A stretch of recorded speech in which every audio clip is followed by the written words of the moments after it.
অসমৰ অন্যতম সোণোৱাল কছাৰী জনগোষ্ঠীৰ আৰাধ্য দেৱতা ক্ৰিংখ্ৰিং বাইথক পূজা 10 মাৰ্চত মেৰাপানী আৰক্ষী থানাৰ অন্তৰ্গত আমগুৰি গাঁৱত পালন কৰে। 5 শতাধিক সোণোৱাল কছাৰী ৰাইজ উপস্থিত থকা জনগোষ্ঠীটোৰ পূজাত ৰাজগুৰুৰ দায়িত্ব পালন কৰে লীলা সোণোৱালে। অসমৰ সফল চৰকাৰী অধিবক্তা ৰম্যৰাজ সোণোৱাল, জনগোষ্ঠীটোৰ আগশাৰী যুৱক হেমেন সোণোৱাল, সঞ্জু সোণোৱাল, ৰন্তু সোণোৱাল, লক্ষ্মীনাৰায়ণ সোণোৱাল, লক্ষীধৰ সোণোৱাল, বিমল সোণোৱাল, দীপেন সোণোৱাল, কমল সোণোৱালৰ আদি উপস্থিত আছিল।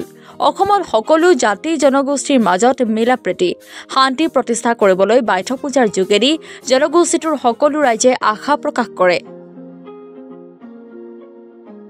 তেখেতক মানে এইটো হেৰি নমোৱা বুলি কয়, দেও নমোৱা। কালি দেও নমোৱা পৰ্ব হ'ল আৰু আজি আমাৰ ৰাইজে ইয়াত চাকি বন্তি জ্বলাইছে।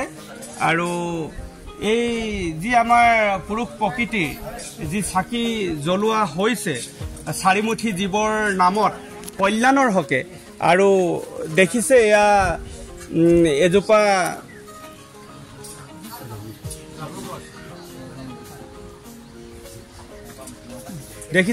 আমাৰ জামুক গছ।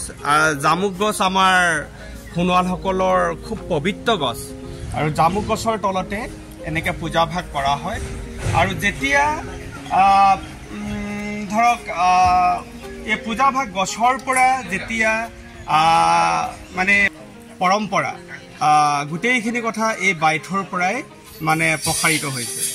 এতিয়া আপুনি দেখিছে আমাৰ এই পূজা ভাগিত যে দুখন চাকি জ্বলোৱা আছে, এখন পুৰুষৰ কাৰণে জ্বলাইছে আৰু এখন প্ৰকৃতিৰ কাৰণে জ্বলাইছে। পুৰুষ আৰু প্ৰকৃতি, আৰু পুৰুষৰ চাকি গছতো মানে 4ডাল শলিতা জ্বলি আছে, আৰু প্ৰকৃতিৰ চাকিখনতো 4ডাল শলিতা জ্বলি আছে। এই 4ডাল শলিতাৰ এটা তাৎপৰ্য আছে। মানে আমাৰ যি জীৱকুল উৰণ, বুৰণ, গজন, ভ্ৰমণ, এই চাৰিমুঠি জীৱৰ কল্যাণৰ হকে, বছৰটোৰ কল্যাণৰ হকে আমি এই সোণোৱাল কছাৰী সম্প্ৰদায়ে গুচি যায়। তেতিয়া মানে গণকৰি গছৰ যিটো খুঁটা স্তম্ভ আকাৰে এই পোতা হয়, আৰু ওপৰ ভাগটো কলডিল আকৃতিৰ হয়। আৰু তেতিয়া তাৰমানে এই গণকৰি গছৰ স্তম্ভত পূজা ভাগ পাতা হয়। উৰণ, বুৰণ, গজন, ভ্ৰমণ।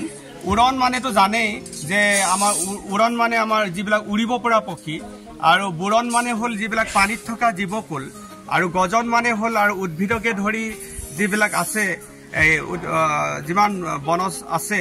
তাৰপিছত আৰু ভ্ৰমণ মানে হ'ল যি ঘূৰি ফুৰিব পাৰে, ধৰক মানুহ, জীৱ জন্তু যিবিলাকে ভ্ৰমি ফুৰিব পাৰে।